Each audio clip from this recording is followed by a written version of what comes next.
Hi guys, today I had the pleasure of sitting down with Dimitri Platonoff, the Regional Head of Treasury and Trading for UBP, Union Bank Privé here in Asia. It was a great chat. We spoke about his upbringing in France and really how he's become a global citizen running a very successful department. It was a great chat. I hope you enjoyed the conversation as much as I did. Cheers. Good morning, Dimitri. How are you? Good morning, Paul. I'm absolutely fine. Thanks for having me. It's my absolute pleasure. Well, thanks for coming to my house. You've been here a couple of times before, I know. So how are you today? Good? I'm great. Frankly, the weather is absolutely beautiful. And, well, I just realized that you were literally living on the green corridor, and it just reminded me of all those runs I used to do on the green corridor. Oh, did you? Yeah. Quite a lot. It's beautiful, right? I love the area, actually. Yeah, I love this area. The only thing is it's too busy now. It's too popular. Yeah, it is. So my run is up Rifle Range Road, right, which is very, very quiet, except for a few cars, but a lot of monkeys. So, yeah, that's true. Yeah. So before we get started, for the audience members that may not know you, can you be kind enough just to give a quick introduction as to who you are and what you're doing now, please? So I'm basically working for a privately owned private bank called UBP, and I'm in charge of Treasury and Trading, which is basically the global market division for the bank in Asia. So I'm heading a team of 30-ish people in the region between Singapore and Hong Kong, and we are overseeing the entire global market activities for the bank. I've been 10 years in Singapore, 10 years plus, and I'm basically entering into my eighth year with UBP. So it's been quite a journey, and that's me in a nutshell. Beautiful, beautiful. Now, the whole purpose of these podcasts is really to get to know the person behind the investments. Just share with us your journey, like growing up in France, you know, because what's unusual about you is you're actually very, very international. But can you just share your journey and how you got to university, did your master's? Okay, so we are going to go back in time. Yeah. Look, I will try not to start at kindergarten. So we'll start after. Look, just to set the scene and we'll certainly talk about it. But I consider myself as being a GFC product. As in, I started my career post GFC. I had a few stints in the industry before GFC, But if I go before that, basically I grew up in Toulouse, headquarters of Airbus, in an international environment. I had a chance to follow a bilingual program in German. Went to prep school and eventually went to business school. And here I spent 2 years in business school, specialized in market finance. Did 1 year at SocGen between 2007 and 2008. And when I went back for my third year and the last year of the master's, Lehman Brothers collapsed. So, it's like you start looking at the industry pre-GFC, and the moment you are basically on the midst of graduating, Lehman Brothers collapsed, and that's the paradigm has completely changed. So, last year in business school in France, it was difficult because you are specialized in market finance. We talked about. We'll certainly talk about the experience at SocGen, but you spend 1 year on dealing rooms in Société Générale in Paris. At that time, for the context, the equity derivatives dealing room of SocGen was certainly one of the largest in Europe. SocGen was known for the structured products and all their trading activities. So you get sucked in. You feel that this is what you want to do, and then the world stops. You're just a graduate. You'll be a graduate like any others in 12 months' time. The industry has completely changed, and you don't really stand out. You have thousands of people like you. So this third year in business school was a year where I've been thinking a lot about my future, what I wanted to do, and I was in this situation where, at least that's how I analyzed the situation. I had two choices: whether I push it 1 notch or 2 notches deeper, and I become super specialized in market finance, and I try to find a way to stand out, or I do something else. Decided to go for option A. So I had the chance to to do a second master. So I'm holding 2 masters, and the second one was really focusing on financial engineering, programming, in order to, first of all, gain a little bit of time. So, the industry will kind of bounce back and see how it will evolve. Yeah. And also to have the right skill set in order to stand out, get a job, and then move forward. That's what happened when I was 23, 24 years old. Just out of curiosity, because if you look back, that was a very wise decision, right? You had to adapt, you had to make a decision. And did you have someone to consult? Like, did you speak to your parents or? It's so, and I think it's going to be there in the entire discussion. You always had someone. I mean, I've always had someone to, whether to help or to advise or to help me think. And I'm going to bring the first person who was very important to me and still very important to me. Is one of my best friends.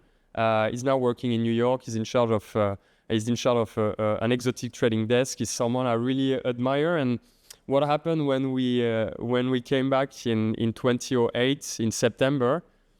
He spent 1 year at SocGen. I spent 1 year at SocGen. We were in the same business school. We had the same professional goals. So naturally we said, well, if we have the same goals, we have the same profile, we should do the same thing. Because if you believe that we are, equally intelligent, but more about we had the same mindset, the rationale was we should do the same. So we started to think as a couple, almost as a couple. And every decision we made after that, we made them together. So we decided to apply for a lot of masters in Canada, in France. We applied to the same master, and eventually we decided to go to the same master.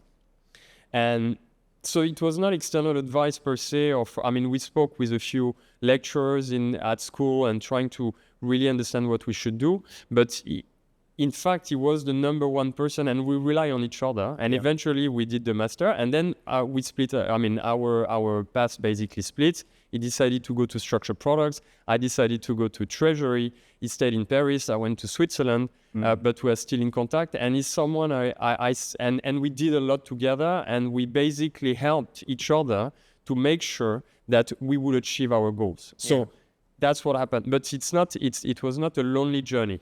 Well, what I found in life, and certainly in business, there are a few things that, hopefully you have, but potentially really need: a godfather or godmother and a running mate. If you have a running mate, someone that, is running at the same pace as you, a little bit ahead, sometimes playing catch up with you, it's big.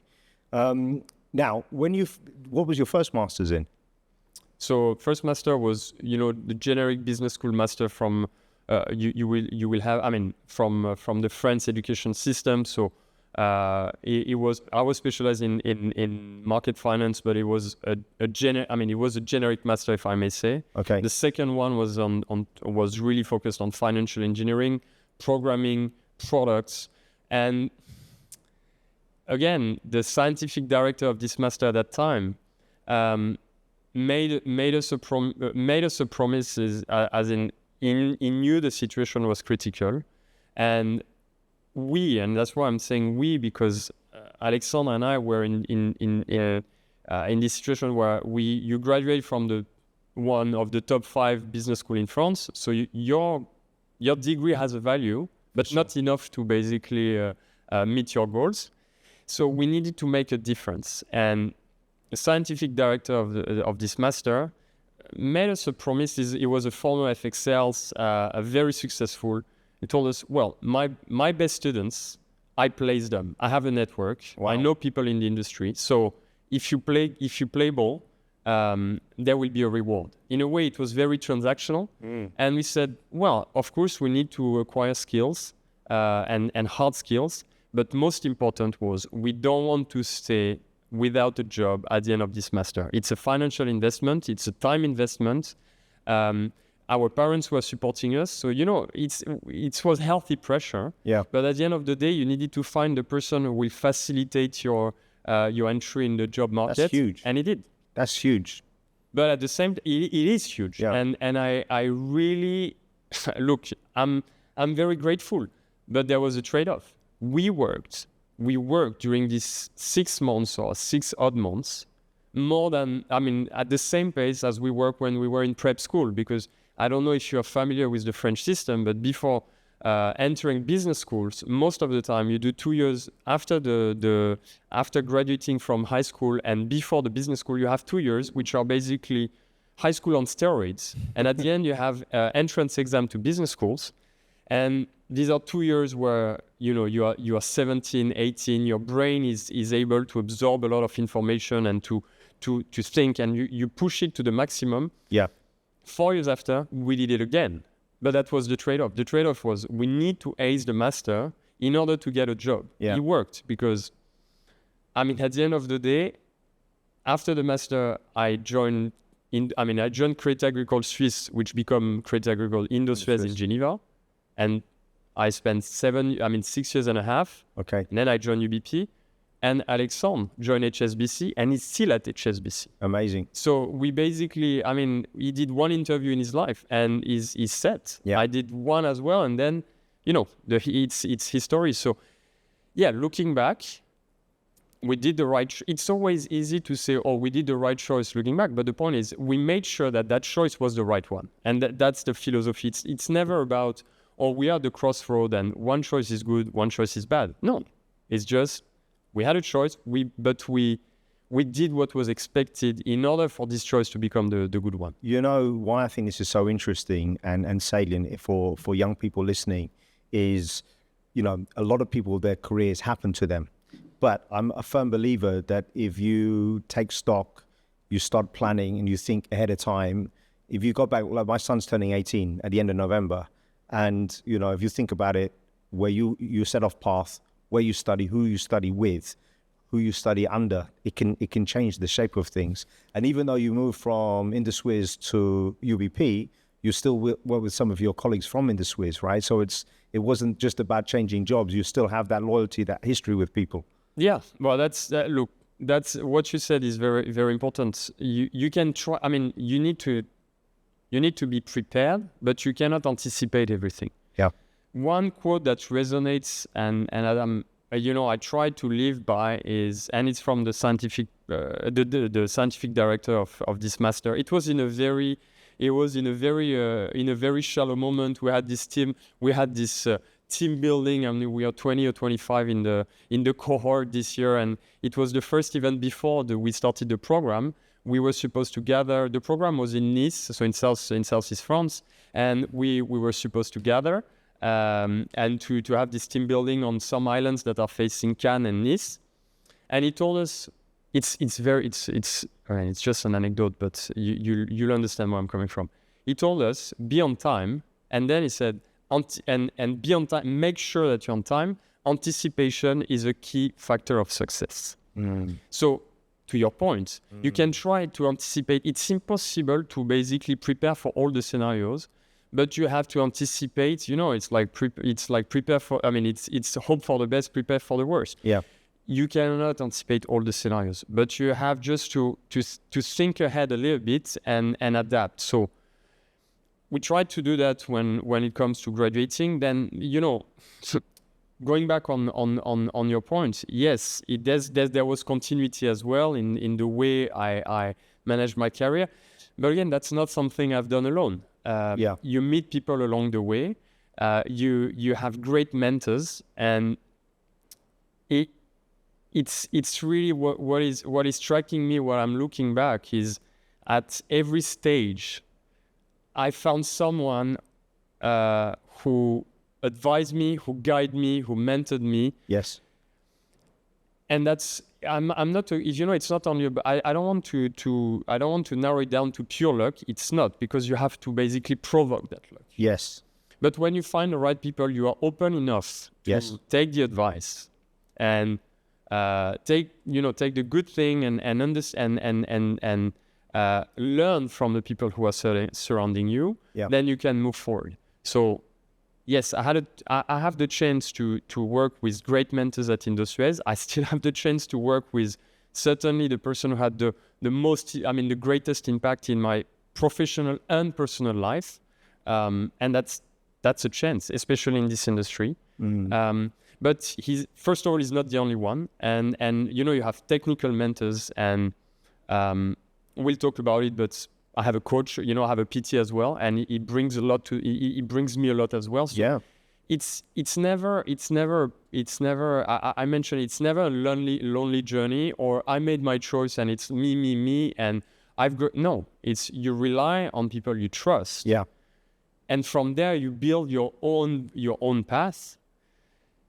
And that's basically the story of the 20 last years. Well, it's a collaboration. And I think the way that you lead and you manage and you work with people is very collaboratively, right? We'll come on to that in a moment, because I think, I remember the first couple of times that we'd met, the thing that struck me was that you had a very clear vision of what you wanted, but you also asked me what I thought, right? And then we found solutions together, which is always a pleasure when working with people. Look, collaboration, and I think we should not underestimate the power of collaboration. And then what you translate it into managing people. That's what I'm really trying to live by and manage the team by this principle. It's collaboration. We can be very cheesy and say, there's no I in team, but that's the reality. So of course it's an easy one and everyone will basically use this kind of motto, but there's a difference between just stating it and implementing it on a daily basis. So collaboration is key, but it's like you pull a thread, and once you talk about collaboration, it's about trust, it's about having the right people around you.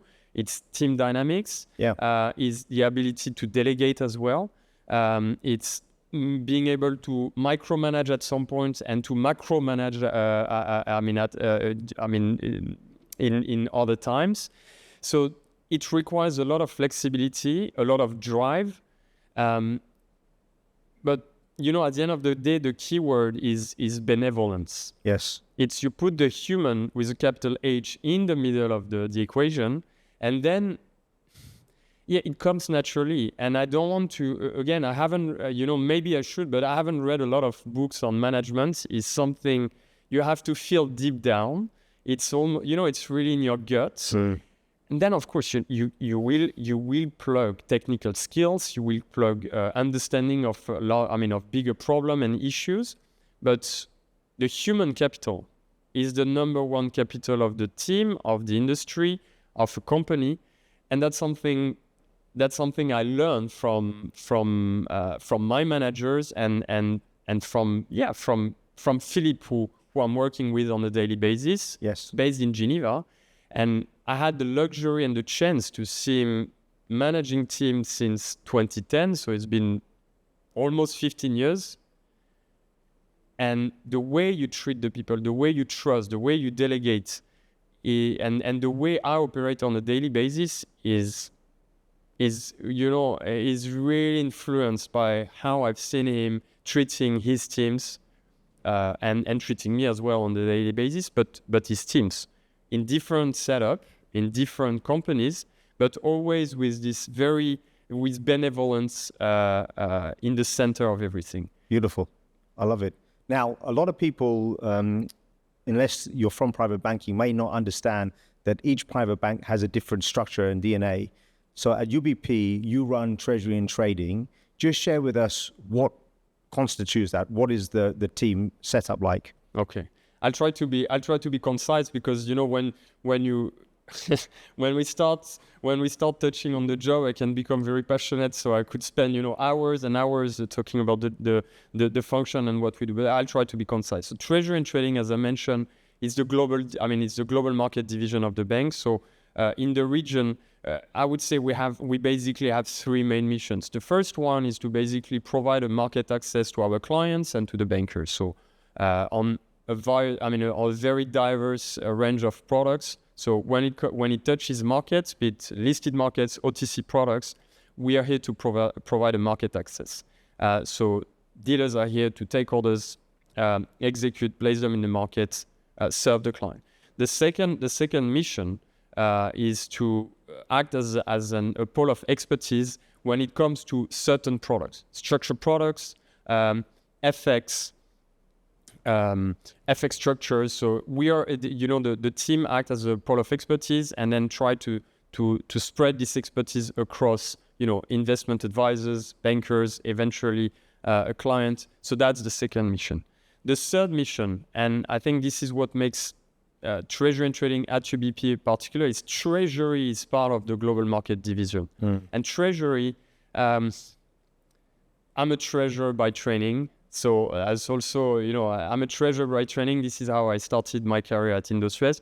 Treasury manages the balance sheet, manages the liquidity, the regulatory ratios, and manages the bank's investment portfolio.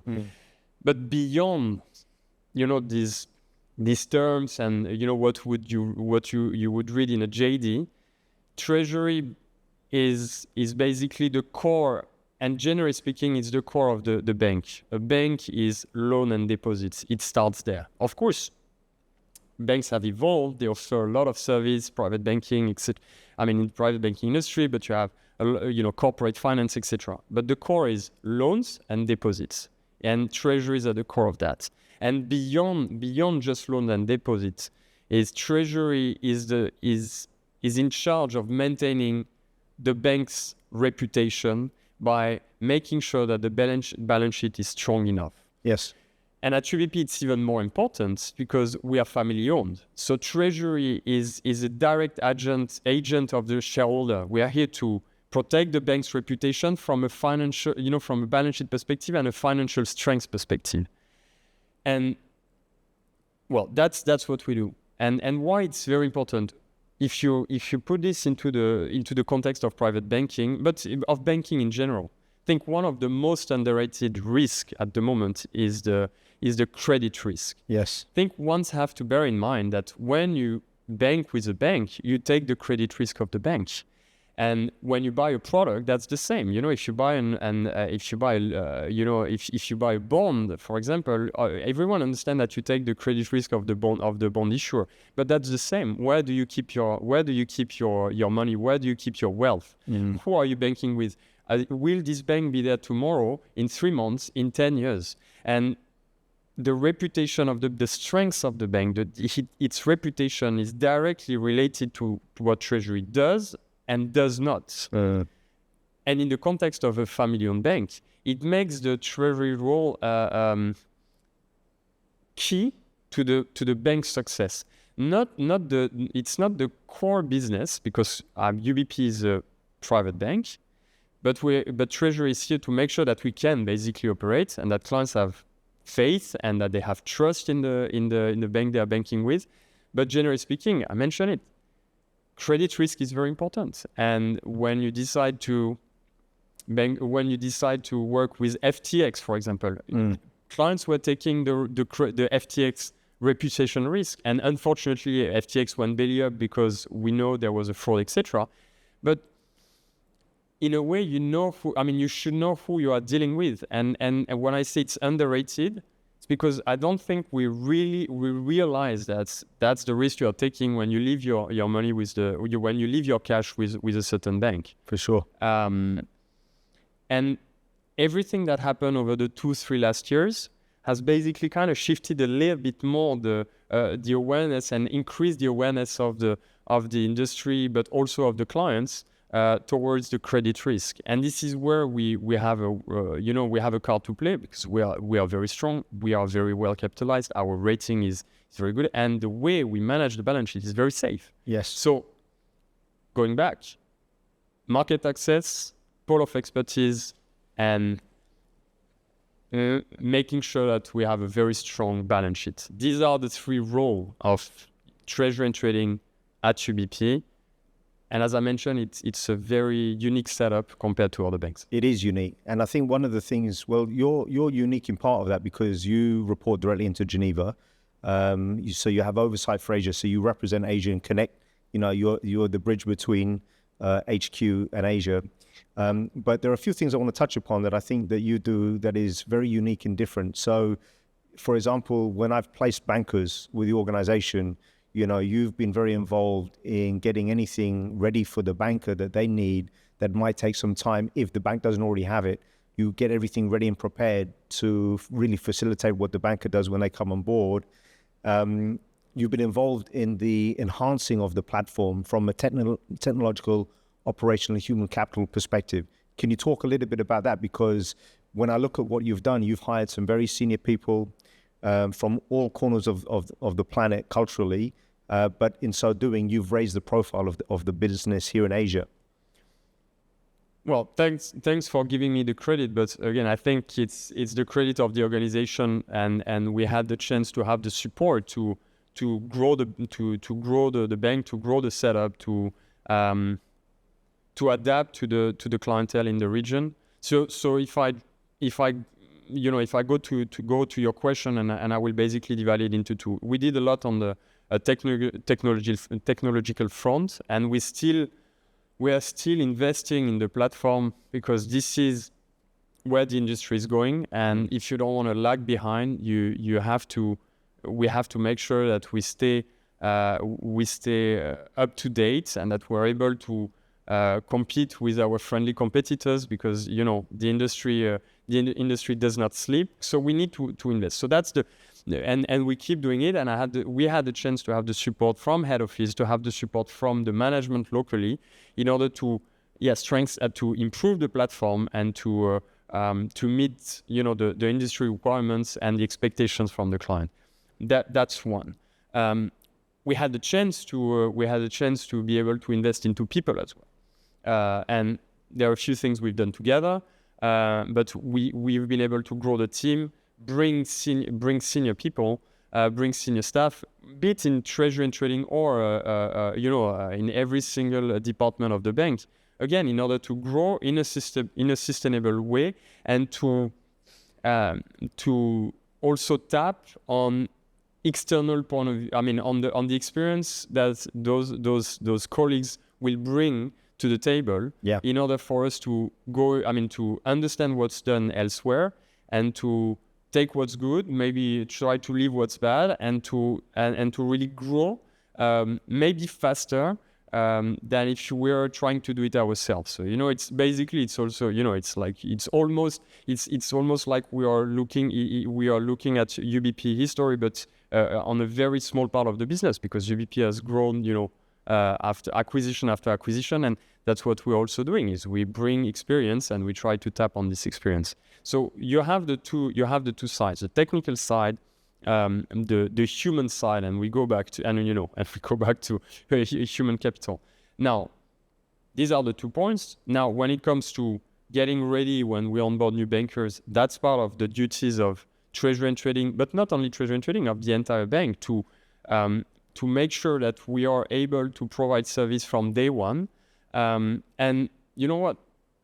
First impression lasts. Yes. And when you have new bankers, senior staff coming in, you have to make sure that they join. When they join, they feel welcome. Yes. They feel that we're able to deliver, and that they will be able to rely on the platform to deliver. That's very important. Mm-hmm. That's something that we've improved and mastered over time. Today, and today, one of the most satisfactory feedback I get from bankers is, when we arrived, it was very seamless, and we felt that we were home after a few days. Yeah, that's incredible. It's not only Treasury and Trading, and it's clearly not me. It's really a collective effort, and something that we really mastered. And we see the success we've had over the 10 last years, or the 8 last years, when really UBP grew in the region in 2016. That's very important, because if our colleagues they feel comfortable and they feel welcome, you will grow this sense of commitment faster than you would think. And the commitment to the name, the commitment to the bank is absolutely important in a structure like ours. Now, last point, you mentioned diversity,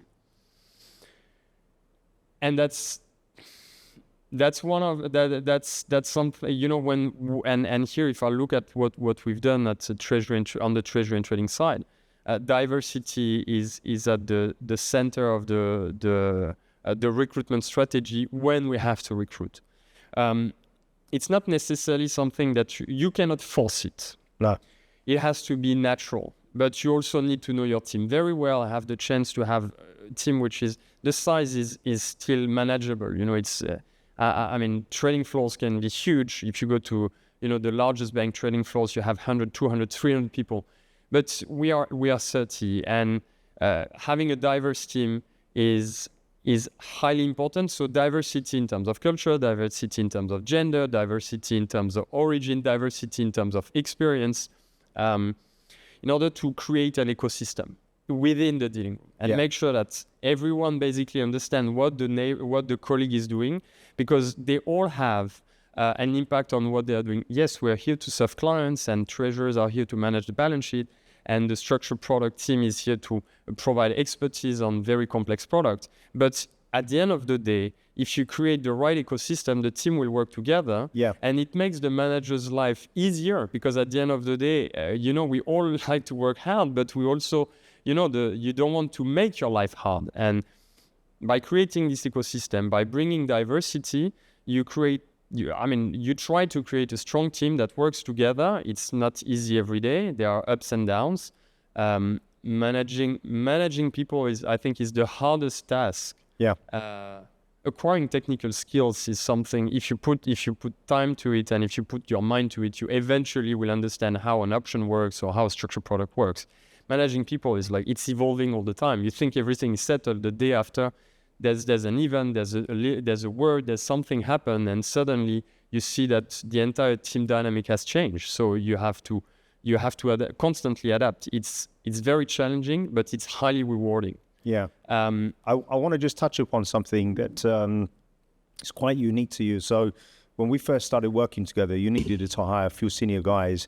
And the one thing that you said to me was, look, I want to build a team that will be together for many, many years to come. And it's got to be a cohesive team. And all those people are still there doing really well, I know. But I want to just touch upon this. I've been in recruitment for 30 years, right? And you are the only hiring manager that I've ever worked with that called me to say, look, Paul, can you please let the second or third candidate that we're not proceeding with know exactly why? And then you gave me almost, 3 or 4 bullet points. And then you said, on top of that, once you've done that, can you arrange for me to have a private coffee with them? I just want to explain to these guys that they're world class, but this is the reason why, person to person. And then in so doing, I think you just created such a strong connection with those people. So if I called them today and mentioned you, they would speak very, very highly of you. Where did you get that from? Because that is very unique. It's just... first of all, thank you. Thanks for the feedback, and thanks for sharing. It's really touching me, because it's not something that I thought about, and that's it's not necessarily by design. I think it's putting back the human in the middle of the conversation. First of all, that's something that I've learned as well, because I've seen my mentor acting in such a way that it came naturally. We did it. I mean, I would love to tell you that I do it all the time. I don't, but I'm trying to have this kind of feedback session as much as I can when we are recruiting. So we did it with a few senior profile that with senior profile that you sent to me. I did it lately when we closed an important hiring that we've done that we've done in Q3.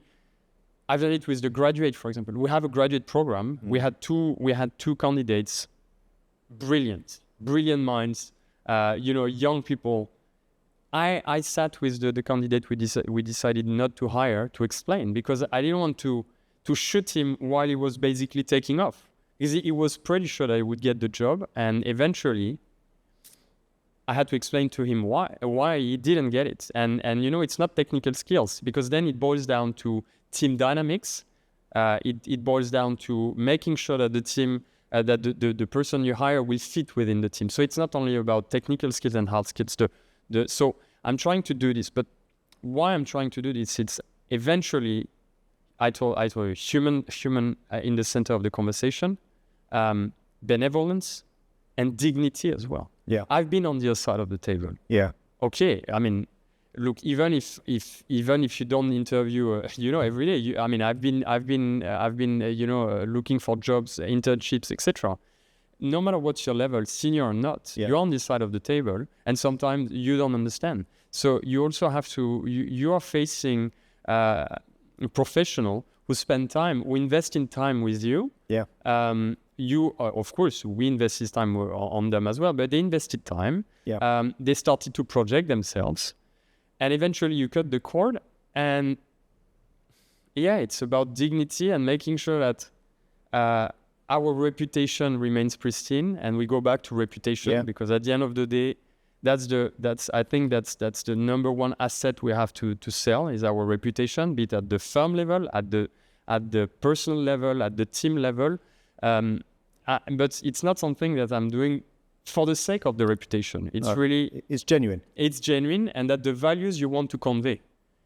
And the last point, which is, if we go back on recruitment, you don't know. Anticipation is a key factor of success. You don't know what will happen tomorrow. You don't know if that person, if this candidate tomorrow might come back or will have the right profile. And I don't want to take a chance because if they were able to make it to the last round, it means they were fit for the job. Yeah. They might not be the fittest at that specific point of time, but they were fit for the job. That's it's interesting because quite often when we get a no on a candidate, so say typically there are 2 or 3 people shortlisted, but what we'll always hear is, we're not proceeding, and we're never given any more color than that. And, if someone has gone through, say, 7, 8, 9, 10 rounds of interviews, they've done a lot of research, you need to sit down with them. So typically what I will do is I will also write them a letter, and I actually will physically post it to them, because sometimes because all they'll remember is they'll shoot the messengers and no. So if you put it down and you're respectful, you give a little bit of color, it goes a long way. Let's talk a little bit, if we may, about challenges in the market. What do you feel are some of the greatest challenges in capital markets today? And how are you going to navigate those? So I don't think it's necessarily only in capital markets. The challenge I'm going to state, and it's going to be very obvious, but I'll drill down a little bit. But I think the emergence of AI and the emergence of new technology is a challenge. But it's a challenge. It's a challenge for the banks. It's a challenge because you have a lot of new players, popping in and here and there, trying to trying to basically challenge what the banks are doing and what's happening on capital markets. But why I believe it's a challenge beyond just there will be robo advisors and you can automate a lot of tasks is I go back to I'm a bit monomaniac, but I go back to the team. I had the chance to have a team who's quite young. And why it's a challenge? Because my responsibility as a manager is to make sure that we are giving the team enough ammunition to survive 20 more years. And AI, if you don't embrace the change, then you'll basically a bank. If you don't embrace the change, and if they don't embrace the change, and if we don't give the means to the teammates to evolve, then they might be replaced by AI in a way or in another. So the point is you have to understand how the tool, how it works, and how to embrace it, and how to enhance yourself instead of passively waiting for the tide. For the wave to come. Yeah. Because it will be too late. So it's a challenge on that front. Then, related to AI, I think here it's a challenge with the younger generation, and I'm just looking more. I'm looking at on the client side, is DeFi, and I'm not I don't want to sound, like I'm reluctant to change, and it's not who I am. But DeFi is, with all due respect, with what the DeFi actors are doing, there's a lot to learn because they are new players and they really focused on certain aspects of the business. But what I dislike is the way the way we want to disrupt how the banks are operating, and that DeFi suddenly will become the banks 3.0. Don't think it's as easy as it sounds, and we have to be very careful because a lot young clients and the younger generation tend to believe less and less in the banking industry and want to, and want to dive into DeFi and on those services. But then we go back to credit risk, reputation. Some of the players will emerge and will become leaders of the industry of tomorrow, but not all of them. And it's not because it's now a keyword that this, we have to basically bend over and suddenly look into, and suddenly adapt to everything what DeFi is proposing. Banking industry is still very, is very key to the world economy, and we need to get inspiration from what's happening. But we should also think about, as I mentioned, reputational risk, the consequence, and basically understand why the younger generation is into these new protocols. Yeah. So these are the two challenges. AI on one side, DeFi, but not DeFi as in, we are going to be disrupted. Yes, we are being disrupted, but more about the fact that you will lose. You are losing. I mean, the banking industry is losing credibility, and we need to make sure that we are debunking a lot of things that are happening on DeFi at the moment. Talk a little bit about the regulatory framework, because in Asia it's becoming increasingly stringent. How has that impacted your approach to daily operations and what framework you've created within the business? Look, regulation is. We need rules to operate, and regulation is becoming stricter and it's becoming more stringent. But I think it's for the greater good. When you look at how banks were regulated pre-GFC, and what happened with Basel III, and now we are talking about Basel IV. It's a necessity. But now now banks are more capitalized, are stronger than they've ever been. The latest incident we had in US is just because the Basel III ratios are, certain type of banks in US are not basically forced to operate under Basel III, and we've seen the consequence. So generally speaking, we shouldn't see the regulation as a threat. It's an opportunity to operate in a better way, to protect the customers, and it's up to us to adapt. Is it difficult? It is. Is it a challenge because sometimes the rules are basically so strict that we have the impression that we cannot operate? Yes. Now it's our role to adapt and to ensure that we embrace those regulations and try to do our best, because at the end of the day, regulations are applicable to all the players. So it's not it's not like some players do not apply. Generally speaking, it's not like some players are not applying are not following the rules. We all follow the same rules. We just have to be agile and make sure that everyone within the industry and within the organization understand why the regulation is evolving in this direction, and why we have to to cope with the regulation, and what can be done to keep operating efficiently. Yeah, for sure. Now, I want to change tact a little bit, because even though you're from France, you really are in many ways a global citizen. And I want to come back to the question I want to know is how that's influenced your approach to leadership, and your approach to finance. But talk about that, because your mum, for example, lives in Africa. What's the heritage? How did that come about? Okay. So indeed, my mom lives in Africa. She was born there, actually. She was born in Africa. She holds 2 passports. She spent the 21st years of her life in Senegal, so in Western Africa. My parents have met in Senegal. Oh, really? I didn't know that. So my father used to live in Senegal as well for a short stint. But if I just expand, because this is one part, and I go to Senegal regularly. It's a country which is very close to my heart, obviously. But if I just widen a little bit, I have a French accent. I was born and I grew up in France. I have a Russian name. My father was a half Russian. The Russian part of the family went to Western Europe after the first putsch that failed in 1909. So there's the history of the family is really tied to all the events that happened during the 20th century.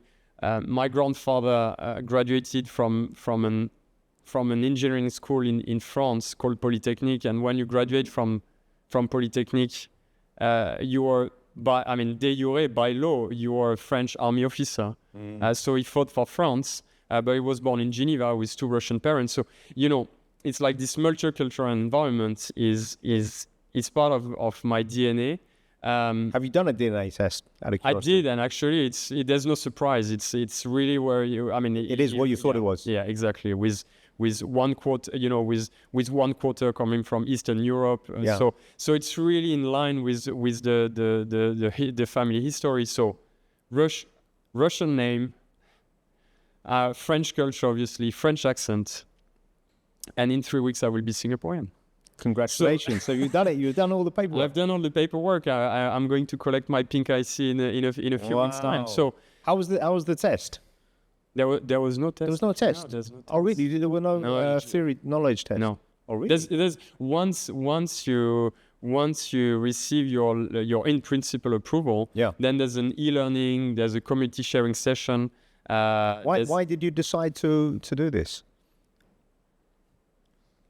Well, there are a lot of factors. That's a big one. Good for you, man. Thanks, and I'm really proud. I'm really proud of that. And it's not. Of course, we all know that Singapore citizenship is exclusive, so it means that I will have to give my French passport back. Yeah. It doesn't mean that I'm rejecting France and my French heritage. Far from that. I think it's a strength. It's there. It's you can hear it on a daily basis. So I'm not trying to hide it. No. But it boils down to values. It boils down to where you belong, and this multicultural heritage and the fact that I grew up in this environment makes the sense of belonging a bit blur in a way. Yeah. I've lost my father when I was 16, so on top of this, the roots. My siblings lived in France, but they lived abroad for the major part of their childhood. They live in USSR. They live in Saudi Arabia. They live in Africa. In Cameroon, in Greece. My brother speaks Russian. My sister speaks Greek. So it's part of this. So first of all, you have the sense of belonging. And to be frank, I've been 10 years in Singapore. When I come back, when I'm asked where is home is Singapore. It starts there. Yeah. But then there's admiration for the country. Yeah. What happened here, and I mentioned it yesterday to the team, because I kind of announced that I got my citizenship. What happened in Singapore is a miracle. It's a miracle it's of course the most obvious and the most visible thing is it's an economic miracle. Yes, okay, point taken. But let's delve into it. It's the diversity, the fact that the multiculturalism is the cornerstone of the Singapore society. For sure. What Lee Kuan Yew has designed, because at the beginning you have to design it. Yeah. You have to design it. You need the vision. Yeah. And then you need the time to execute the vision. Yeah. But that's a miracle. And every day I'm really amazed. So then it boils. I talked about values, and I don't want to talk about politics. But when you see how Europe is evolving, how France is evolving, I felt less and less, close to. I feel that I belong less and less to France, and I belong more and more to Singapore. Someone asked me the other day, which is the best run company in Singapore, and I said Singapore Inc. Exactly. It's but that's amazing, fantastic. I've not made that decision myself because I've got an Irish and a British passport, and it's a tough one, right? And with Brexit and this, that, and the other, but like my son goes into national service next year, and but Singapore's been very kind to us, right? As foreigners, it has been. It has been, but Singapore is it has been very kind to us as foreigners. Yeah, but it's a 5-star country. Immigration is chosen. So at the end of the day, if you give back, at the end of the day, it's I would say the moral agreement is very clear. Yeah. So you give back, be it charity work, be it giving back to the community. in a way or in another, it will be known. Yeah. And here we are. So I'm very grateful because I know that it's not an easy process. It's not given to everyone, and I'm sure you've met more people than I did who didn't get their PR or didn't get their citizenship. So I really cherished it. I really cherish it. Really. You know, the thing is, I love so many different countries, as do you. But someone said, well, why do you keep living in Singapore? And I said, well, put it like this. I came back, I think it was last Friday night from Hong Kong. And I went through and there was facial recognition. So the whole process was 2 seconds. I said, that's why. Exactly. Right. And I met my wife here, right? So she's Singaporean. Exactly. So. And sorry and I think that's the very visible part. And was very interesting and it's when you start digging and understanding how we reach that point, how we reach the fact that immigration takes 2 seconds for us who are residents, but also for visitors. Yeah. And that's what I admire about Singapore and the miracle that happened. And this diversity, and we go back to the concept of diversity, it's very important to me, close to my heart, because of my background, but because of my personal life as well. I've met my partner here. She's Indian. We belong here. Beyond the passport you carry. It's this diversity. But in terms of origins, but in terms of people we are meeting as well. So I really love it, but genuinely with from the depths of my heart. Yeah.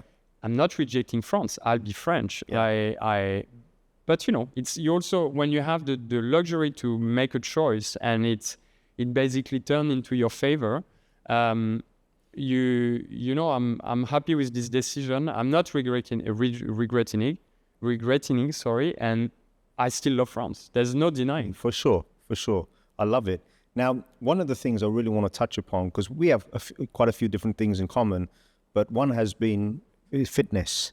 Now, you've really been on a fitness journey, and I only came across this. You had told me about it over dinner, but I was at a chiropractor's, and then I saw one of the case studies, and there was you, and I couldn't get over how much weight you had lost. Just share with us where this began and ended, because people looking at you probably don't realize how much work it's taken for you to get to where you are now, which is huge, by the way. Congratulations. It was a journey indeed. Actually, it started 8 years ago at the same time as I started at UBP. Oh, was it? Can you share, if you don't mind, like how much weight have you lost, and how heavy were you? So I was close to 100 kg. Yeah. So I never breached a triple digit. Okay. Never, and I know, and never, but I was close to it, and I've lost 30 kilo in a matter of 4 months. That's crazy, by the way. That is crazy. That was. And frankly, to the point where I was, when I was looking at my weight, the weight curve, my friends started to call me Enron because, it's it was a cliff. But I met the CFO of Enron, by the way. There's another story, but go on. Well, you have to tell me about it. Actually, Enron and WorldCom were the subject of my grand oral for my first master. Wow! So about corporate governance, etc. But let's not digress, and we'll keep this for another time. So what happened? Did you basically get to the point where you saw a doctor and you realized, hey, look, I'm a young guy. I've got to turn my life around. What happened? No, well, this is what happened, but it's the opposite actually. And I was talking about I always had the chance to have someone who cared enough about me to tell me and to advise me and to try to, try to give me the right advice. My GP told me 6 months, summer of 2016, she told me, you're a heavy drinker, you're a heavy smoker, you like your food. She's like, no, at the time I was 30 years old. She told me, you want to die at 40? Be my guest. Keep on doing this. And my first reaction, because this is why I'm deep down. I was like, yeah, you know what? She doesn't know what she's talking about, etc. Yeah. But the problem is it resonates. It's like then you process. okay, she found out that I had a condition, hypothyroidism. I mean, it's so on top of this, we found out there was a problem that was certainly related to the fact that I was not losing weight, but that was the trigger. And then I just had to, we were in July 2016, got the job at UBP. Not that it was not hard enough to take the job at this age, etc. No, I decided that, I'm going to embark into a fitness journey. And we need to think about the environment and the fitness environment 8 years ago. Now it's very mainstream, everyone, and I think COVID kind of emphasized the fitness, the fitness trend, etc. But 8 years ago, I had a few constraints. I was looking for a PT and a PT firm. I wanted to be able to work to train in Singapore and in Hong Kong because I was traveling. I'm still traveling a lot to Hong Kong, but I wanted to be able to work out in Hong Kong and follow the same program. And I wanted someone who would take care of my food. And 8 years ago, there were not a lot of choices, so I ended up with Ultimate Performance. They're still around. They're still one of the leading, gym. And I'm not, I'm not doing any ad, but that's, this is what happened. And I decided to go with them. I've met my trainer there, and I'm still training with him. He's not with UP anymore, but he's someone who's basically has been with me for 8 years, and I rely on him for a lot of things. I still train with him two times a week. Amazing. On Sunday this week we'll go running together. We have a 17 km scheduled, so I have a very close relationship with him. But going back on the journey, that's what happened, and eventually I followed the program for a few months. I stayed longer than that with this PT firm. Yeah. Because losing weight is one thing, and losing weight actually is not the hardest part, because losing weight it's mechanical. Do you find it what the sustainability of it? Is make it sustainable. Yeah. And then rebuild your strengths, rebuild muscle, because what those firms do, and and when you go into this program, is they shrink you. It worked. I mean, they shrink you, but then you have to be able to maintain, and you know it better than I do. You have to rebuild muscle mass, etc. And the maintenance part is the hardest, because it's not about the physique. It's what's happening in your head as well, because you become another person. I said it, heavy smoker, heavy drinker. Food was, and it's still a very important of my life, but then you have to become disciplined. You need to build the framework.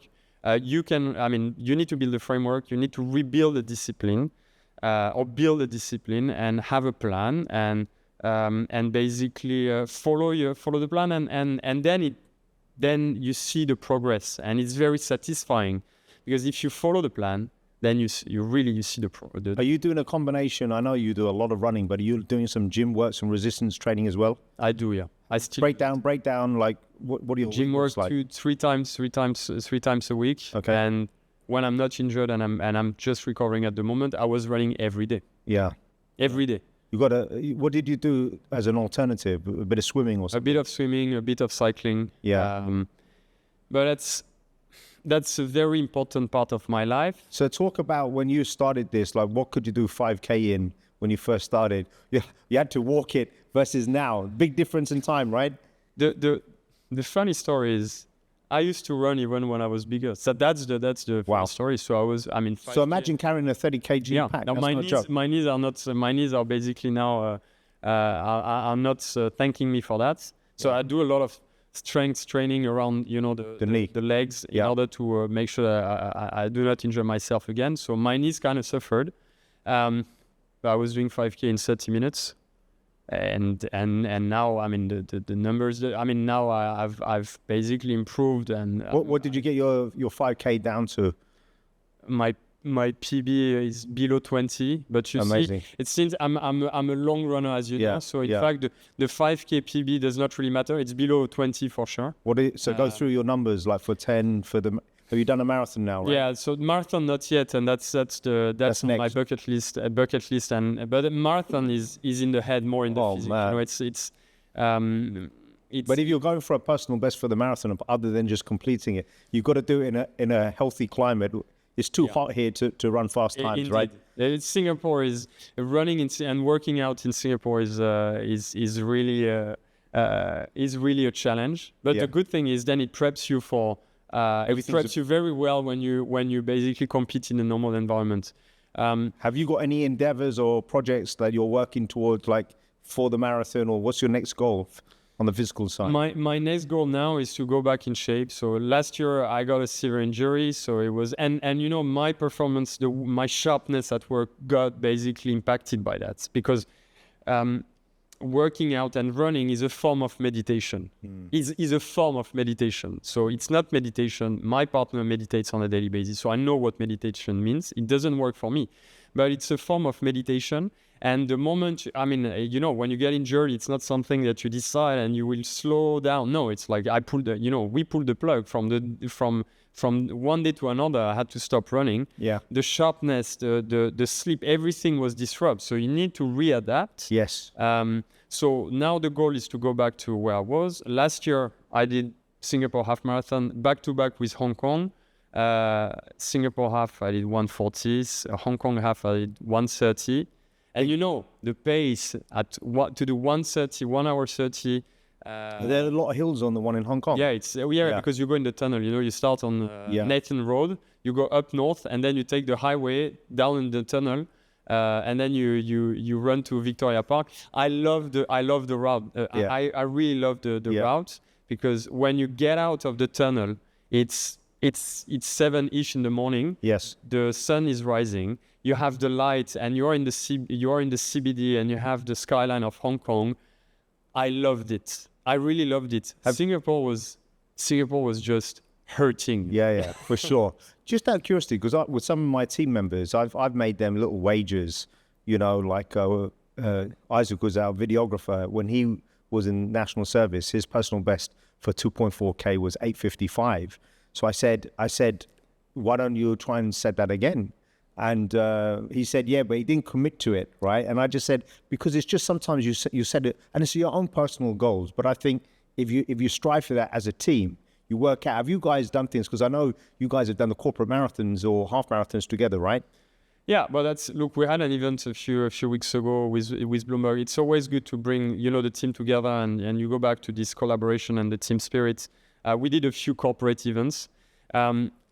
How many of the guys from the bank will run on the... we were 20. I mean, a few weeks ago, we were 20, so we had two teams. And we have, and everyone, it's you motivate, you have this team spirit, and the good thing is you mix the departments, so I really love it. It's brilliant. I really love it, yeah. Now, I just want to get to know a little bit about you. I mean, I already know you very well, but outside of fitness, what other hobbies do you have that you really enjoy, that you participate in? Look, so obviously, you have the work and the fitness journey, etc., and everything takes a lot of time.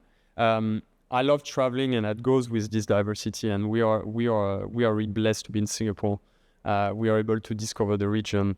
Dubai is one of your stopping points quite often, right? Yeah, yes, but Dubai is. It's kind of go against the multiculturalism, but Dubai, Dubai is a stopping point because when you have friends all over the world, Dubai is the easy gathering point. And one of my best friends lives in Dubai, so I know we had this discussion. I always said Dubai for me is the perfect holiday spot because I can go there for a few days and I don't have to think about anything because my friend will take care of everything. Yeah, the night in the desert and this kind of thing. So it's lovely. It's pure holiday. Yeah. Now, just came back from Japan.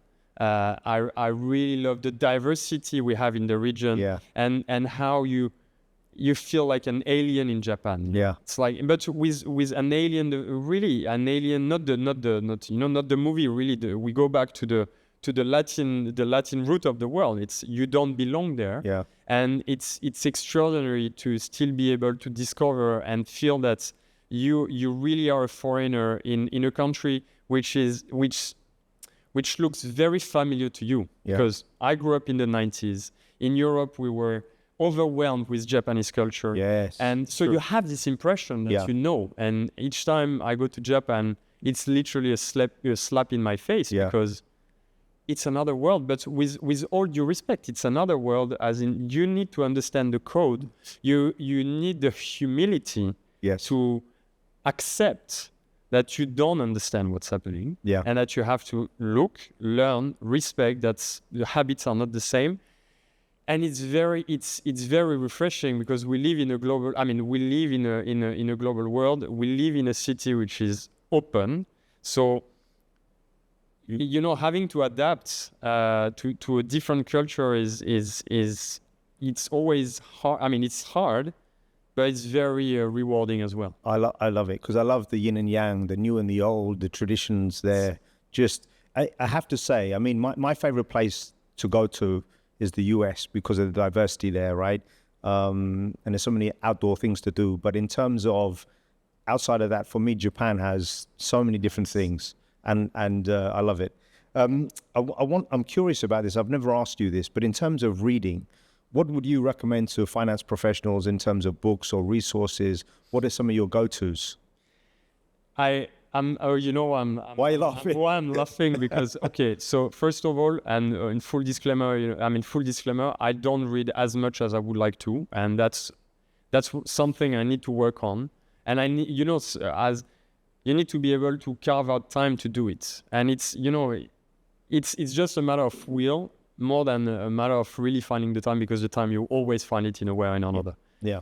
But why I'm laughing is because I've never read, if I exclude, I would say the academical readings you have to do when you are studying, I've never read any books about finance or the financial markets or the industry. None. You're not alone in that.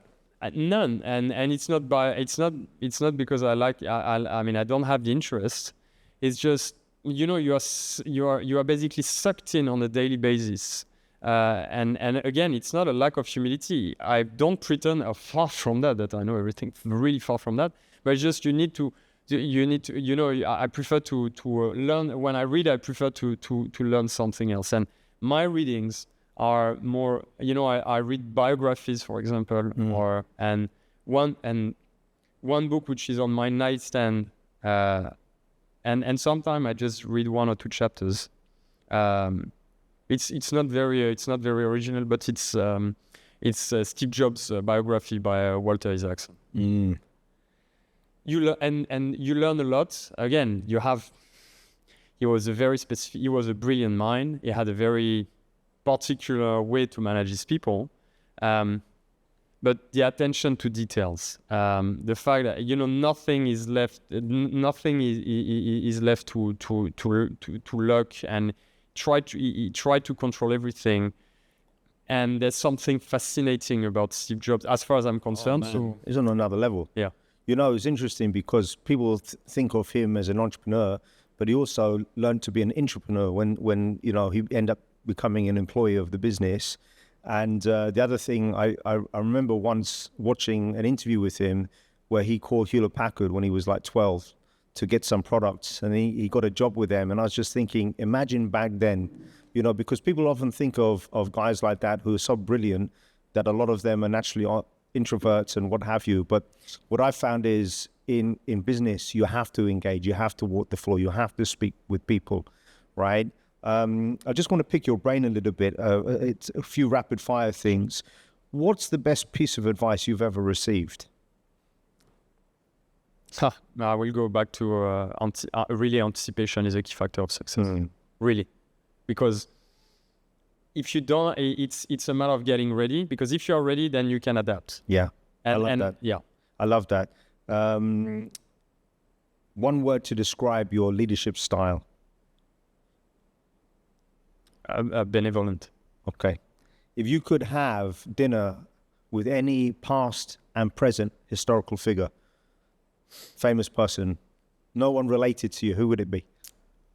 Two people. Lee Kuan Yew. Yeah. Oh, that's a great one. Lee Kuan Yew. And if you allow me, 10 seconds. Lee Kuan Yew, because I think he's one of the most brilliant mind of the 20th century.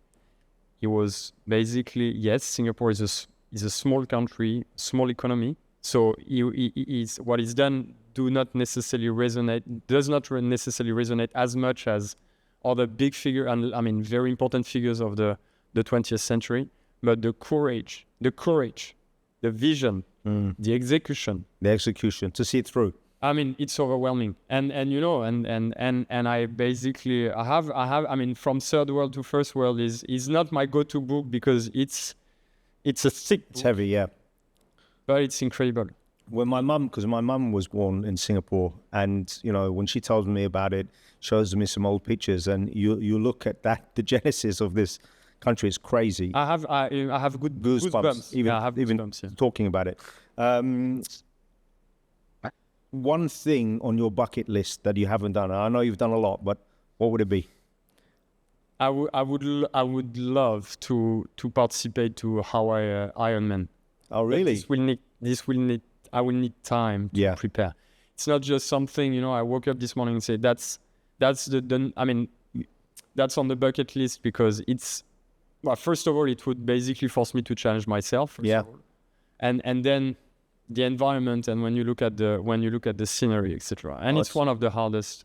I'm glad that you said take time, because unfortunately I know two people that have died doing it, and I think what happened was they went from being extremely successful CEOs who were very competitive but were not in shape. They rushed the process, and it takes time. It does take time, because you can complete one, but you put your body under so much strain, and things go wrong during the swims, so that would be an amazing endeavor. Where would you want to do it? Hawaii or something? Hawaii, because it's the pinnacle. That's the thing. Unfortunately, one of the guys I know died there. That was it. That's terrible. That's terrible. And to your point, it's like I'm going back to marathon. Can I run a marathon right now? The answer is yes. Yeah. But I have a very highly competitive mind. So running the marathon is not the problem. Yeah. Running the marathon in a time that would... What is the time that you have in your mind? That I would basically consider as a decent time is another story.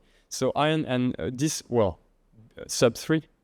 Sub 3. Jeez. Sub 3, but you need... So then you need to work for it, because, the piece... I told you about the piece of advice, but something... It's like something there's a lot of rules or motto we all have in mind, etc. But it's like go hard or go home. Yeah. And competing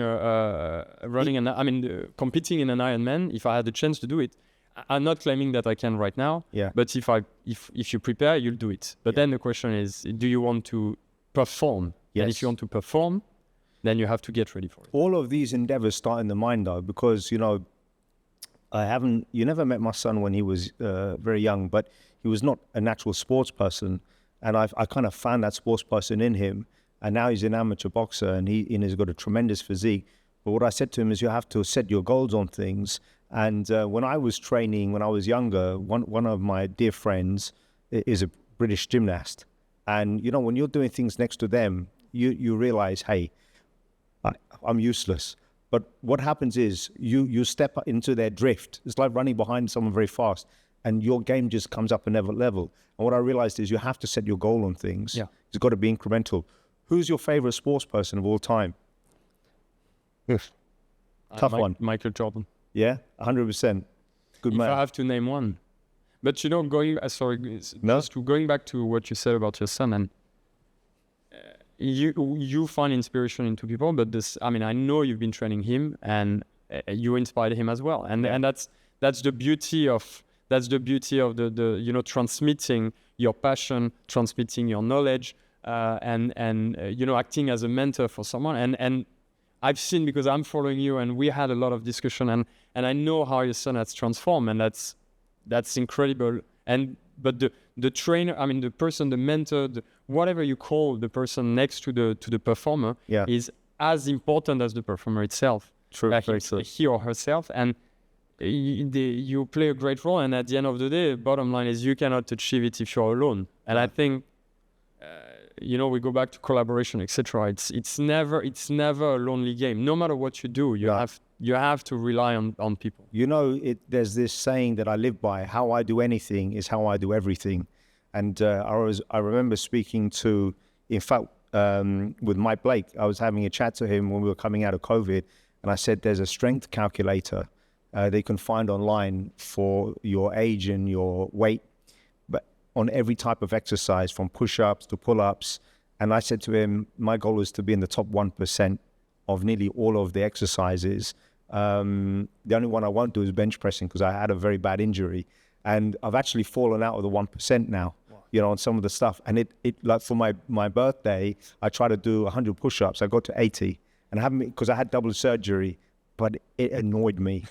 And I've just thought, I've got to get back to that 100. But as you get older, it's a bit tougher. I know the feeling.